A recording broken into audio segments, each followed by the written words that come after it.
আসসালামু আলাইকুম। স্বাগতম এক্সপেরিক্সের আরেকটি ক্লাসে।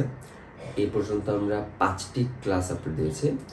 5টি ক্লাসে আমরা হচ্ছে 2.1 অনুশীলনীর সবগুলো ম্যাথ এবং হচ্ছে 2.2 এর বেসিক আলোচনা করেছি। গতকালকে আমরা 2.2 এর একটি ম্যাথ করিয়েছিলাম এবং বেসিক আলোচনা করিয়েছিলাম। ওই দিন হচ্ছে একটা ভুল হয়েছিল, সেটা হচ্ছে যে আমরা 8 নম্বর ম্যাথ বলে যেটা করিয়েছিলাম সেটা আসলে অনুশীলনের 7 নম্বর ম্যাথ হবে। তো ওইটা একটু কারেকশন করে নিও, ওইটা 7 নম্বর ম্যাথটা আসলে আমরা করিয়েছি, তো আমি ভুলে হচ্ছে 8 নাম্বার লিখে ফেলেছিলাম আর কি। তো আজকে আমরা অনুশীলনের 8 থেকে 12 নম্বর পর্যন্ত ম্যাথ করাবো। 8 থেকে 12 নম্বর পর্যন্ত করানোর পর 13 নম্বরটা হচ্ছে আসলে সৃজনশীল। তো আমি যেটা আগেই বলেছিলাম যে আমরা সৃজনশীল ম্যাথ মানে 2.1 অনুশীলনের সৃজনশীল ম্যাথ এবং 2.2 অনুশীলনের সৃজনশীল ম্যাথ হচ্ছে একসাথে একটি আলাদা ক্লাসে করাবো। সো এই জন্য আজকে আমরা 8 থেকে 12 করানোর পর পরবর্তী ক্লাসে 2.1 এবং 2.2 এর সৃজনশীলগুলো করাবো আর কি পরবর্তী ক্লাসে। আচ্ছা, তো শুরুতেই আমরা অঙ্কে চলে যাই আর দেরি না করে। সো আজকে আমরা 8 নাম্বার ম্যাথটা করব। আচ্ছা দেখো, এখানে আসলে কি বলেছে, এখানে বলেছে বার্ষিক শতকরা 10 টাকা মুনাফায় 5,000 টাকার 3 বছরের সরল মুনাফা ও চক্রবৃদ্ধি মুনাফা পার্থক্য আসলে কত হবে। তো বার্ষিক শতকরা 10 টাকা মানে হচ্ছে এটা আর মানে 10/100, শতকরা 10 টাকা মুনাফায় মানে এক বছরে 10 টাকা মুনাফা মানে 10% মুনাফা আর কি, মুনাফায় 5,000 টাকা, এটা হচ্ছে মূলধন। ঠিক আছে, এটা হচ্ছে সরল মুনাফার ক্ষেত্রে মূলধন এবং চক্রবৃদ্ধি মুনাফার ক্ষেত্রে প্রাথমিক মূলধন। তো এটা হচ্ছে পি। এখন 3 বছর মানে এটা হচ্ছে সময়, 3 বছরের সরল মুনাফা। সরল মুনাফাকে আমরা 2.1 এ যে মুনাফাগুলো মুনাফার হার বের করেছি বা মুনাফা বের করেছি, সেটা হচ্ছে যে মুনাফাটা বের করেছি সেটা হচ্ছে সরল মুনাফা। তো এটা হচ্ছে সরল মুনাফা। সরল মুনাফা ও চক্রবৃদ্ধি মুনাফার পার্থক্য কত হবে। চক্রবৃদ্ধি মুনাফা আমরা এটাকে সরল মুনাফাকে I1 ধরি, চক্রবৃদ্ধি মুনাফাকে আমরা I2 ধরি। তো এই দুইটার পার্থক্য আসলে কত হবে। তো এই অঙ্কটা আমাদের আসলে কিভাবে করতে হবে, এই অঙ্কটা করার জন্য আমাদেরকে প্রথমে দেখো আর দেয়া আছে, পি দেয়া আছে, এন দেয়া আছে। আমরা কি জানি সরল মুনাফার সূত্র হচ্ছে I=PNR। তো ওই সূত্র ব্যবহার করে আমাদেরকে সরল মুনাফা I1 বের করতে হবে। তারপর আমাদেরকে হচ্ছে চক্রবৃদ্ধি মুনাফা বের করতে হবে। চক্রবৃদ্ধি মুনাফা বের করার সূত্র কি, প্রথম হচ্ছে আমার চক্রবৃদ্ধি মূলধন বের করতে হয়। চক্রবৃদ্ধি মূলধনের সূত্র কি, C=P × 1 + R⁴ তো ওই সূত্র ব্যবহার করে আমাদেরকে আগে চক্রবৃদ্ধি মূলধন বের করতে হবে, দেন হচ্ছে চক্রবৃদ্ধি মুনাফা বের করতে হলে দেন হচ্ছে I2 C- P করে আমরা চক্রবৃদ্ধি মুনাফার পেয়ে যাব। তো এই দুইটা পাওয়ার পরে আমাদেরকে চক্রবৃদ্ধি মুনাফা এবং সরল মুনাফার মধ্যে মানে যেটা বড় হবে, যে মুনাফাটা বড় হবে সেটা থেকে আমার ছোট মুনাফাটা বিয়োগ দিলে আমরা পার্থক্য আসলে পেয়ে যাব। তাহলে আমরা অঙ্কটা শুরু করি। দেয়া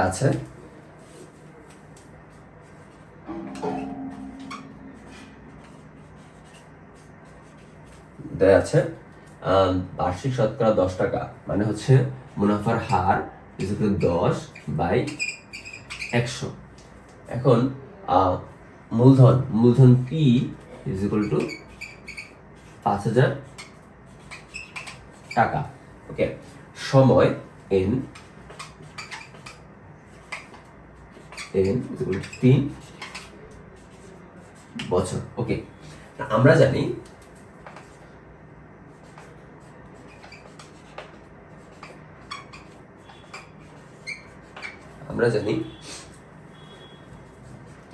I1 মানে সরল মুনাফা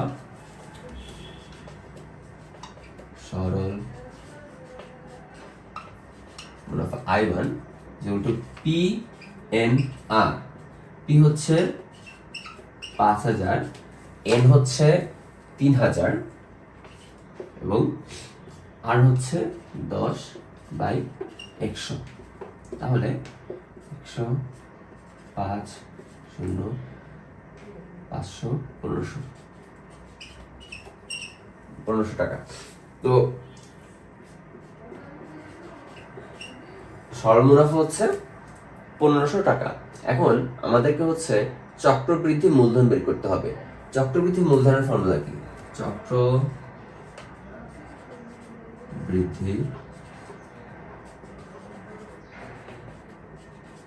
মূলধন C is equal to P into 1 plus R into N।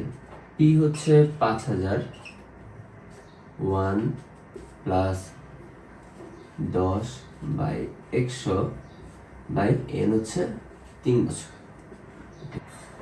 655। এটা হচ্ছে চক্রবৃদ্ধি মূলধন। এখন চক্রবৃদ্ধি মূলধন থেকে চক্রবৃদ্ধি মুনাফা পেতে হলে আমাদেরকে হচ্ছে সি মানে চক্রবৃদ্ধি মূলধন মাইনাস প্রাথমিক মূলধন, এটা আমাদের বের করতে হবে। তাহলে চক্রবৃদ্ধি মুনাফা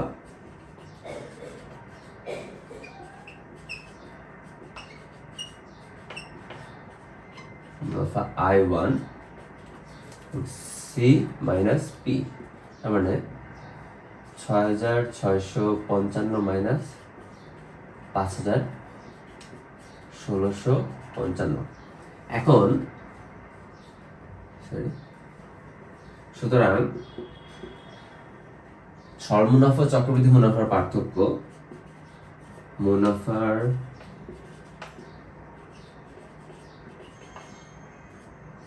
পার্থক্য is equal to I2, মানে এটা হচ্ছে তো I2 মাইনাস I1, মানে I2 টা বড়, I2 থেকে আমরা বিয়োগ করছি, তাই 1655 মাইনাস 1500, এটা কত হয় 155।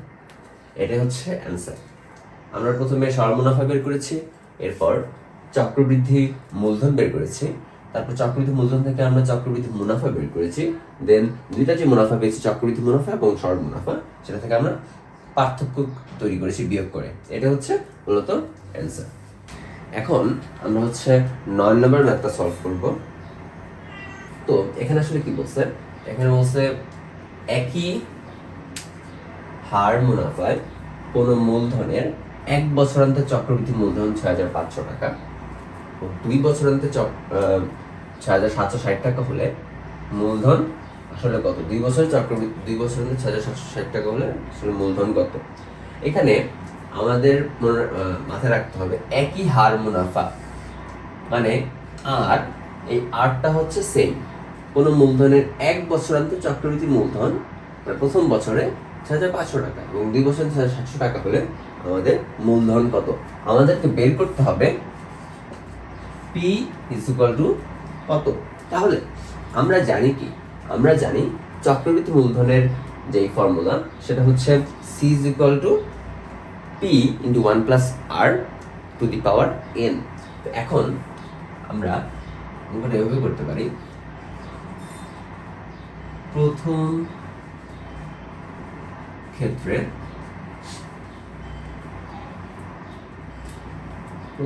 যে 1 বছরান্তে চক্রবৃদ্ধি মূলধনেরটা বের করি, C1 is equal to P1 plus R by, যেহেতু 1 বছরান্তে পাওয়ার হচ্ছে 1, তাহলে P আমরা জানি না প্লাস R, ঠিক আছে। তো এইটা C1 তো 6500 টাকা, 6500 টাকা, এটা আমরা ধরতে পারি ইকুয়েশন 1। দ্বিতীয় ক্ষেত্রে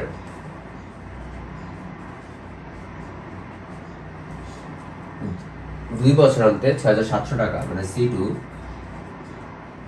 আচ্ছা P1 plus R by 2, যেহেতু 2 বছরান্তে তাই সময় হচ্ছে N, তাহলে C2 হচ্ছে 6760 টাকা, P1 plus R by 2, এটা হচ্ছে ইকুয়েশন 2। এখন আমাদেরকে এই দুইটা ইকুয়েশন সলভ করে আমাদেরকে এই পি এর ভ্যালু বের করতে হবে, মানে মূলধন বের করতে হবে। আমরা আসলে এটা কিভাবে সলভ করতে পারি, এখানে একটা প্যাটার্ন খেয়াল করবা যে এখানে এই জায়গাটাতে এবং এই জায়গাটাতে এই দুইটা ইকুয়েশনের মধ্যে দুইটা কিন্তু সিমিলার, পার্থক্য হচ্ছে 2 নম্বর ইকুয়েশনে এখানে একটা 2 আছে, পাওয়ার 2 আছে, আর এখানে পাওয়ার একটা 1 আছে। ওকে, আমি যদি 2 নাম্বারটাকে 1 নাম্বার দিয়ে ভাগ করি তাহলে এই পাওয়ারটা চলে যাবে না? এখন এই পাওয়ারটা যদি চলে যায় তাহলে তো আমার জন্য খুব সুবিধা, তাই না? ওকে, তাহলে আমরা এখন 2/1 করি। 2/1 করলে P1 plus R P1 plus R is equal to 6760 by 6500। ওকে, পিপি কাটা এখানে থাকে শুধু 1 plus R is equal to 6760 6500। ওকে, তো এখন এটার ভ্যালু 1 plus R এর ভ্যালু আমরা 1 নং সমীকরণে বসাই দেব। 6500 is equal to P 1 plus R 6760 6500। এখন 6500 into 6500 by 6760 is equal to P is equal to 6260 টাকা। মূলধন হচ্ছে 6260 টাকা। এখন আমরা হচ্ছে 10 নম্বর ম্যাথটা সলভ করব। 10 নম্বর ম্যাথে বলেছে যে বার্ষিক শতকরা 8.5 টাকা চক্রবৃদ্ধি মুনাফায়, মানে আর ইজ ইকুয়াল টু 8.5 টাকা মুনাফায়, বার্ষিক শতকরা 8.5 টাকা চক্রবৃদ্ধি মুনাফায় 10,000 টাকার 2 বছরের চক্রবৃদ্ধি মূলধন ও চক্রবৃদ্ধি মুনাফা নির্ণয় করো। আচ্ছা, চক্রবৃদ্ধি মূলধন আমরা কি জানি, এখানে কি দেয়া আছে? মুনাফার হার R is equal to 8.5 by 100। তারপর হচ্ছে আমাদের বের করতে হবে চক্রবৃদ্ধি মুনাফা এবং প্রাথমিক মূলধন। প্রাথমিক মূলধন P is equal to 10,000 টাকা এবং সময় N is equal to 2 বছর। বের করতে হবে আবার চক্রবৃদ্ধি মূলধন ও চক্রবৃদ্ধি মুনাফা। আমরা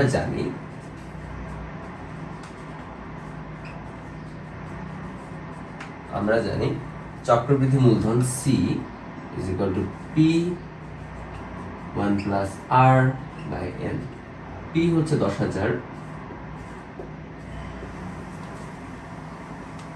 1 plus R হচ্ছে 8.50 বাই 100, N হচ্ছে 2 বছর, হচ্ছে 11,772.25 টাকা। এটা হচ্ছে আমি 2 বছর চক্রবৃদ্ধি মূলধন পেয়েছি এবং চক্রবৃদ্ধি মুনাফা পাওয়ার জন্য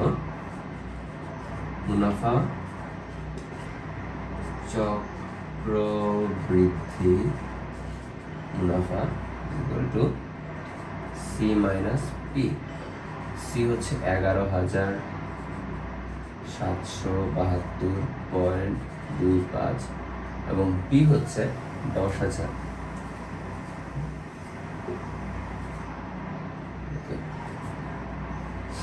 এখন 1772.25 টাকা হচ্ছে আমার চক্রবৃদ্ধি মুনাফা।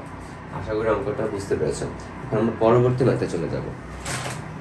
এখন হচ্ছে আমরা 11 নম্বর ম্যাথটা করব।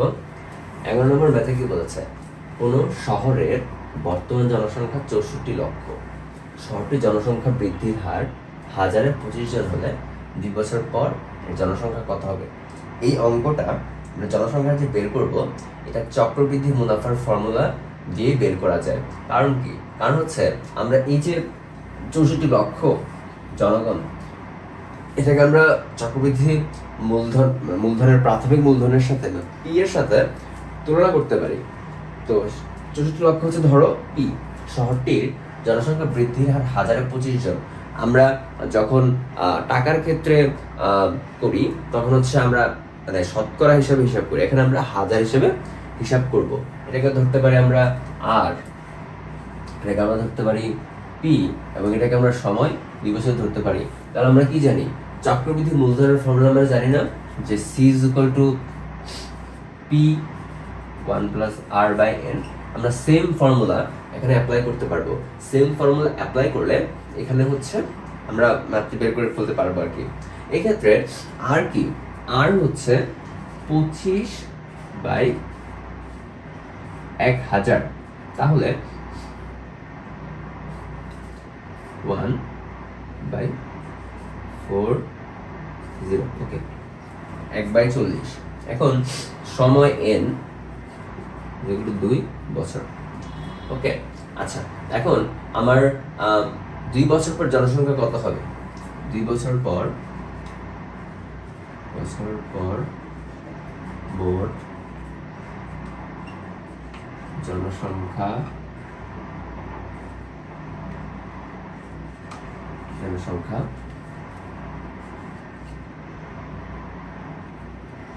C is equal to P into 1+r/n।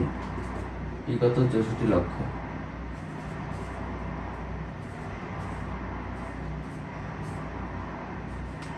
One plus 1/40/2, 67 লক্ষ 36,000 জন। এটাই হচ্ছে অ্যান্সার। এখন আমরা হচ্ছে 12 নম্বর ম্যাথটা করব। 12 নম্বর ম্যাথ আসলে কি বলেছে? 12 নম্বর ম্যাথে বলেছে এক ব্যক্তি একটি ঋণদান সংস্থা থেকে বার্ষিক 8% চক্রবৃদ্ধি মুনাফায় 5,000 টাকা ঋণ নিলেন। প্রতি বছর শেষে তিনি 2,000 টাকা করে পরিশোধ করেন। দ্বিতীয় কিস্তি পরিশোধের পর তার ঋণ আসলে কত হবে? এখানে আমাদের করতে হবে কি, এখানে আমার প্রথম বছরে ওনার চক্রবৃদ্ধি মূলধন আসলে কত হয় সেটা আসলে বের করতে হবে। এটা বের করার পর আমরা দেখব যে কত হয়, 5,000 থেকে বেড়ে কত হয়, দেন হচ্ছে আমরা 2,000 টাকা পরিশোধ করব। 2,000 টাকা পরিশোধ করার পর একটা ভ্যালু আসবে, তার চক্রবৃদ্ধি মানে তার প্রাথমিক মূলধন কত, মানে একটা মূলধন আসবে।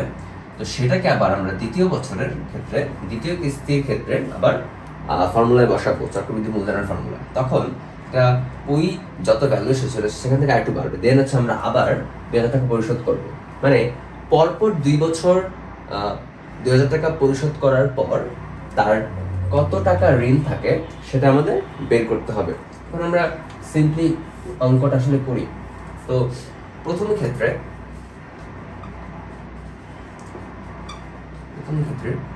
C is equal to P 1+r/n। আচ্ছা, তাহলে আর কি 8%, 8/100। P কি 5,000। সময় যেহেতু প্রতি বছর তিনি 2,000 টাকা করে দেন, তাহলে আমার প্রথম বছরের ক্ষেত্রে হচ্ছে চক্রবৃদ্ধি মূলধনটা বের করতে হবে। আমরা সময় n is equal to 1 বছর। তাহলে P 5,000 1+8/100 সময় হচ্ছে 1। এখন এখানে যত হবে সেটা হচ্ছে তার প্রথম বছরের চক্রবৃদ্ধি মূলধন, ঠিক আছে? 5,000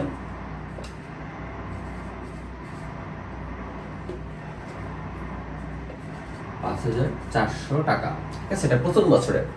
এখন প্রথম বছরে যেহেতু 5,400 টাকা আসে, তার ঋণ সহ, মানে ঋণটা মানে চক্রবৃদ্ধি মুনাফায় বেড়ে 5,400 টাকা হয়। এখন সে প্রথম বছরে 2,000 টাকা পরিশোধ করে। প্রথম বছরে 2,000 পরিশোধ করার পর পরিশোধ করার পর ঋণ থাকে 5,400 মাইনাস 2,000 ইজ ইকুয়াল টু 3,400 টাকা। ঠিক আছে, ওকে। প্রথম বছরে 2,000 টাকা পরিশোধ করার পর তার ঋণ থাকে 3,400 টাকা। এখন দ্বিতীয় বছরে তার আবার ওই যেহেতু তার ইন্টারেস্ট লেগেই আছে, তো দ্বিতীয় বছর তার হচ্ছে এটার উপর চক্রবৃদ্ধি মুনাফা হারে টাকাটা বাড়বে, দেন হচ্ছে সে আবার 2,000 টাকা পরিশোধ করবে, তাই না? তো এই ক্ষেত্রে আমরা এই যে এই 3,000 টাকা 3,400 টাকাটা এটাকে আবার আমরা হচ্ছে চক্রবৃদ্ধি মূলধনের ফর্মুলায় ফেলবো, দেন যত আসবে সেটা থেকে আমরা আবার 2,000 টাকা পরিশোধ করব। তখন হচ্ছে বলছে না যে দ্বিতীয় কিস্তি পরিশোধের পর কত ঋণ থাকবে, তখন হচ্ছে আমাদের অ্যাকচুয়াল ভ্যালুটা চলে আসবে।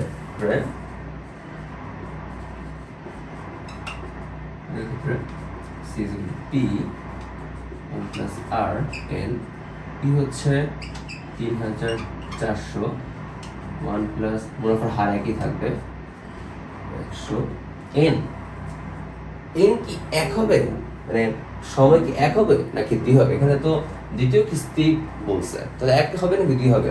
এখানে বছর হচ্ছে মানে সময় 1 বছর হবে। কেন? রিজন বিং হচ্ছে যে আমি প্রথম বছরে তো একবার করছি, মূলধন বের করছি। এখন দ্বিতীয় বছরান্তে মিন্স 2 না, দ্বিতীয় বছরান্তে মিন্স হচ্ছে 1 থেকে 2, মানে 2 মাইনাস 1 হবে। তো এই জন্য হচ্ছে এটা সময়টা হচ্ছে 1 হবে। মিনিং হচ্ছে যে আমি তো একবার 1 বছর করছি, এখন আমার আর পরবর্তী 1 বছর, তো এই জন্য আমরা হচ্ছে 1 বছরের চক্রবৃদ্ধি মূলধনটা বের করবো আর কি। তো এখানে ক্যালকুলেটর বসালে 1 প্লাস 8/100 3,672 টাকা। এখান থেকে আমি যদি 2,000 টাকা মাইনাস করি, 3,672 মাইনাস 2,000 টাকা, তাহলে কত আসে? 1,672 টাকা। তো 1,672 টাকা দ্বিতীয় কিস্তি পরিশোধের পর তার ঋণ থাকবে। সে যদি আর 1 বছর ঋণটা দেয় তাহলে হচ্ছে তার ঋণটা পরিশোধ আসলে হয়ে যেত। সে 2 বছর, আমাদের অঙ্ক করতে হচ্ছে 2 বছর ঋণ। সো এটাই হচ্ছে অ্যান্সার। আজকে ক্লাস এতটুকুই। থ্যাংক ইউ পাশে থাকার জন্য। আশা করি পরবর্তী ক্লাসগুলো মনোযোগ দিয়ে তোমরা দেখবে। আল্লাহ হাফিজ।